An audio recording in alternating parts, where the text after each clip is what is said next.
चौदहवीं का चांद हो या आफताब हो। दोस्तों, वहीदा रहमान ने इस वजह से कभी नहीं पहनी फिल्मों में बिकिनी। खुद किया था खुलासा। कभी आइटम नंबर करती थी वहीदा रहमान, फिर ठहराया जाने लगा गुरुदत्त की मौत का जिम्मेदार। तेरी सूरत मेरी तकदीर। वहीदा रहमान ने फिल्म के सेट पर अमिताभ बच्चन को जड़ दिया था जोर का थप्पड़, तैयार रहने की दी थी चेतावनी। पिछले दिनों आपके पिंजरे में एक नया तोता आया है, आप उसे बुलवाने की बहुत कोशिश कर रहे हैं। धर्म की वजह से वहीदा रहमान को झेलना पड़ा रिजेक्शन। पे खेलती है तबस्सुम की बिजली। गुरुदत्त से जुड़ा था नाम। हमारा बड़ा नादान है, बगियन का महम। दोस्तों, वहीदा रहमान ने अपने फिल्मी करियर में कभी बिकिनी नहीं पहनी। उन्होंने इसके पीछे की एक बार वजह भी बताई थी। सजदे तुम्हारी राह में करती है। चलिए, तो आज हम बात करेंगे वहीदा रहमान के बारे में। तो हम आपको बताएंगे इनके बारे में और भी बहुत कुछ, तो बने रहिए इस वीडियो के अंत तक। और अगर अभी तक आपने मेरा ये चैनल लाइक सब्सक्राइब नहीं किया है तो कर ले। मैं हूँ आपकी दोस्त एंड होस्ट शिवानी और आप देख रहे हैं लेमन जूस कैंडी।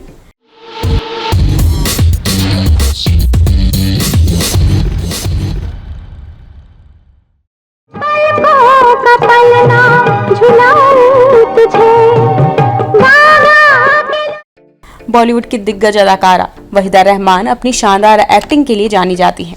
गाइड, कागज के फूल जैसी कई आइकॉनिक फिल्में वहीदा रहमान ने दी हैं। कभी कांटों में जिया, दिल दिया दर्द। शानदार एक्टिंग की वजह से वहीदा रहमान को सिनेमा जगत का सबसे बड़े अवार्ड दादा साहेब फाल्के पुरस्कार से सम्मानित भी किया गया है, जिसके बाद से लोग वहीदा रहमान के बारे में सर्च कर रहे हैं। वहीदा रहमान अपने डेडिकेशन को लेकर जानी जाती थी, तो आइए आपको उनके बारे में कुछ खास बातें बताते हैं। जाने का मैंने सुनी। वहीदा रहमान को हिंदी सिनेमा की खूबसूरत अदाकारा माना जाता है। फैंस ही नहीं, सेलेब्स भी उन्हें सबसे खूबसूरत एक्ट्रेस मानते हैं। इसमें अमिताभ बच्चन भी शामिल हैं। वहीदा रहमान ने अमिताभ से अपनी तारीफ सुनकर कहा था, यह बच्चन जी की मेहरबानी है, वे बहुत ही नवाजी हैं। वे अक्सर मेरी सराहना करते रहते हैं। मैं उनकी सराहना सुनकर खुश हो जाती हूँ और क्या कहूँ।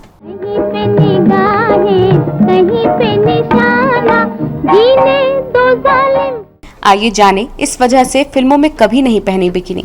उस जमाने में भी कई एक्ट्रेसेस ने फिल्मों में बिकिनी पहनकर लोगों को चौंका दिया था, लेकिन वहीदा रहमान इस चीज को लेकर शुरू से क्लियर थी। उन्होंने गुरुदत्त के सामने पहले ही शर्त रख दी थी कि वह कभी बिकिनी नहीं पहनेंगी। जी हाँ, अच्छा हुआ आप समझ तो गए, मैं उसके लिए कोई भी कीमत दे सकती। बिकिनी न पहनने की वजह खुद वहीदा रहमान ने बताई थी। उन्होंने कहा था, मैंने फिल्मों में कभी बिकिनी नहीं पहनी क्योंकि मुझे लगता है मेरा फिगर वैसा नहीं है। यहाँ तक कि कॉन्ट्रैक्ट में शामिल कराया था क्लॉज। जी हाँ, किताब कॉन्वर्सेशन विद वहीदा रहमान के लॉन्च पर वहीदा रहमान ने बताया था कि उन्होंने अपने कॉन्ट्रैक्ट में एक क्लॉज भी शामिल कराया था, जिसमें लिखा था, मैं अपने कॉस्ट्यूम पर फाइनल हाँ कहूंगी और वह कॉस्ट्यूम नहीं पहनूंगी जो मुझे पसंद नहीं है।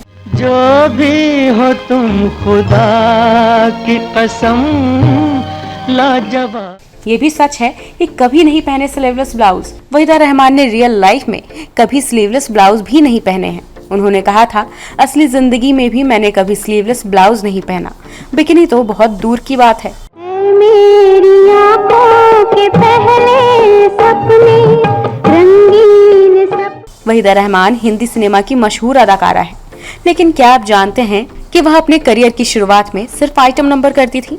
शायद आपको यकीन न हुआ हो, तो आइए इस मसले से रूबरू होते हैं। वहीदा रहमान का जन्म तमिलनाडु के चेंगलपट्टू में 3 फरवरी 1938 को हुआ था। 60 और 70 के दशक में उन्होंने अपनी शानदार अदाकारी, डांस, एक्टिंग और खूबसूरती से लाखों दिलों पर राज किया। खुदा भी आसमां से जब ज़मीं पर देखता। वहीदा रहमान हिंदी सिनेमा के अलावा तमिल, तेलुगु, मलयालम और बंगाली फिल्मों में भी अपना जलवा दिखा चुकी हैं। तुम सा कोई पहले न कोई दूसरा। उन्हें 2 बार Filmfare award, national award, Padma Shri और पद्म विभूषण से नवाजा जा चुका है।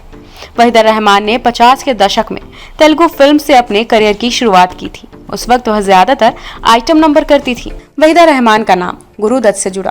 क्या चाहिए? साल 1957 में गुरुदत्त और गीता दत्त की शादीशुदा जिंदगी में दरार आ गई और दोनों अलग रहने लगे। कहा जाता है कि गुरुदत्त वहीदा के साथ शादी करना चाहते थे। सुभान अल्लाह, वाकई चौधरी का चांद। लेकिन शादीशुदा होने की वजह से वे ऐसा नहीं कर पाए और आखिरकार दोनों अलग हो गए। जाने वो कैसे लोग थे जिनके प्यार तो प्यार। वहीदा को गुरुदत्त ने अपनी प्रोडक्शन की फिल्म सीआईडी में वहीदा को पहला मौका दिया था। एक दिन गुरुदत्त की नजर उन पर पड़ी और यही से वहीदा की किस्मत पलट गई। हम आपकी आंखों में इस दिल को बसा दे तो। गुरुदत्त उन्हें हिंदी सिनेमा में ले आए। इसके बाद वहीदा सीआईडी, प्यासा, कागज के फूल, गाइड, नीलकमल, राम और श्याम, तीसरी कसम, रंग दे बसंती, पार्क एवेन्यू जैसी हिट फिल्मों में नजर आई। एक वक्त ऐसा भी रहा जब गुरुदत्त अपनी किसी फिल्म को वहीदा रहमान के बिना सोच भी नहीं पाते थे। बड़ा खूबसूरत है। मेरे लिए लाए आप? अरे भाई, पसंद है तो तुम्हारे लिए भी आ जाएगा। हालांकि 1963 में वह वहीदा को छोड़कर अपनी पत्नी गीता के पास लौट गए थे। 10 अक्टूबर 1964 के दिन गुरुदत्त ने आत्महत्या कर ली थी। नीली खाक में मोहब्बत। उनकी मौत की वजह तो कभी स्पष्ट नहीं हुई, लेकिन कुछ लोगों ने इसका जिम्मेदार वहीदा को ही ठहराया। मेरी बात रही मेरे मन में। कहा जाता है कि गुरुदत्त की मौत के बाद वहीदा को काम मिलना कम हो गया। लोग उन्हें फिल्में ऑफर करने से डरने लगे, लेकिन उन्होंने कभी हार नहीं मानी। आज भी लोग उनकी एक्टिंग और डांसिंग के दीवाने हैं। अगर तुम्हारे माँ बाप अलग रहते हैं तो मेरा नहीं, तुम्हारी माँ का कसूर है। मेरी मम्मी को बुरा भला कहने वाली तुम कौन होती हो? वहीदा रहमान ने अपनी काबिलियत से हिंदी सिनेमा में अपनी अलग पहचान बनाई है। वहीदा रहमान ने इंडस्ट्री को बहुत सी हिट फिल्में दी हैं और इसके साथ ही वह एक काबिल डांसर भी हैं।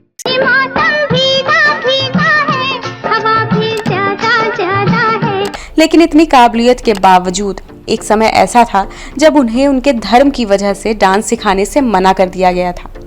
अभिनेत्री ने डांस दीवाने के सेट पर इस किस्से को साझा किया था कि कैसे जब उन्हें उनके मुस्लिम धर्म की वजह से डांस सिखाने से मना कर दिया गया था।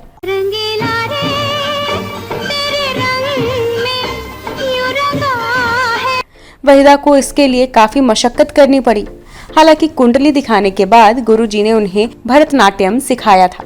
दिग्गज अभिनेत्री ने आगे बताते हुए कहा कि मेरे दिमाग में तो उन्हीं से सीखने की धुन थी। मैं अपने दोस्त को उनके पास भेजती रही और फिर उन्होंने उससे मेरी कुंडली लाने को कहा। हमारे यहाँ कुंडली नहीं बनवाते हैं। तब उन्होंने मेरी बर्थ डेट मांगी और खुद मेरी कुंडली बनवाई। कुंडली देखकर वह आश्चर्य से बोले, यह लड़की मेरी आखिरी और सबसे अच्छी स्टूडेंट होगी। आज फिर जीने की तमन्ना है, आज फिर मरने का इरादा। वहीदा रहमान ने तेलुगु फिल्म रजूलू मराई से अपने करियर की शुरुआत की थी। यह फिल्म साल 1955 में आई थी।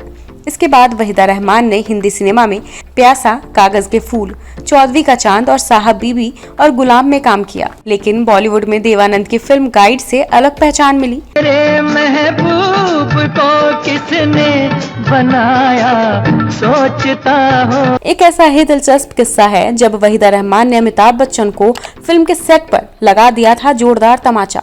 जब कोई फिल्म बनती है तो एक पूरी कहानी पर्दे पर सामने आती है, लेकिन फिल्म की शूटिंग के दौरान भी कई कहानियां और किस्से बनते हैं।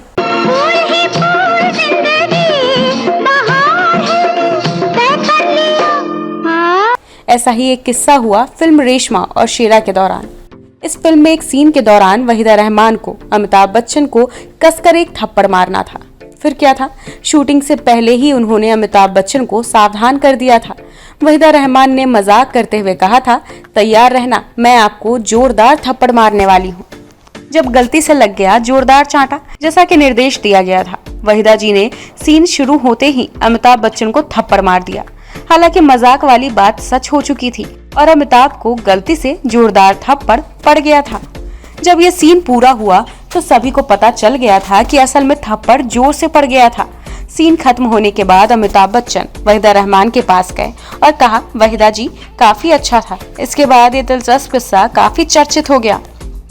वहीदा रहमान ने भी एक बार कपिल शर्मा शो के दौरान ये किस्सा बताया था।